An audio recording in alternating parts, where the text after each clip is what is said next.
24 April ছিল আমার মার জন্মদিন। তাই আগের দিন রাত্রি 12টার সময় আমরা সবাই মিলে একটা ছোট্ট-মোটো সেলিব্রেশন করি। আর পরের দিন দুপুরবেলা আমি এখানে মার জন্য 5 রকমের ভাজা ভাজছিলাম। তার সাথে আরও অনেক কিছুই ছিল। আর যেহেতু আজকে বৃহস্পতিবার ছিল তাই মা এখানে স্নান করে আগে পুজো দিয়ে নিয়েছে ঠাকুরকে। আর এই হলো মার দুপুরের লাঞ্চের থালি। আমি সাজিয়ে দিয়েছি, কেমন হয়েছে অবশ্যই জানিও।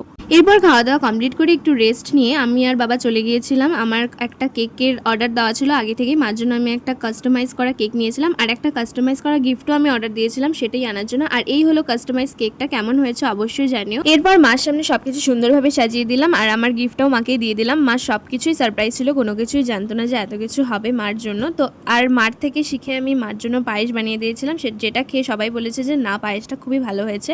তো যাই হোক, এরকমভাবেই আমরা ছোট্ট মোটো করে সবার সাথে সেলিব্রেট করলাম। আর এখানে দেখো সিম্বা সবকিছু খাওয়ার জন্য পাগল হয়ে যাচ্ছে। তো এবার বলি মাকে আমি কি গিফট দিয়েছি। তো গিফটটা তোমরা দেখতেই পাবে। তো আমি এটা একটা দিদির কাছ থেকে কাস্টমাইজ করিয়ে নিয়েছি, খুবই সুন্দর হয়েছে গিফটটা, আমারও খুব পছন্দ হয়েছে, মারও বাবার তো আরোই পছন্দ হয়েছে। তো যাই হোক, আজকে আমার ততটুকুই।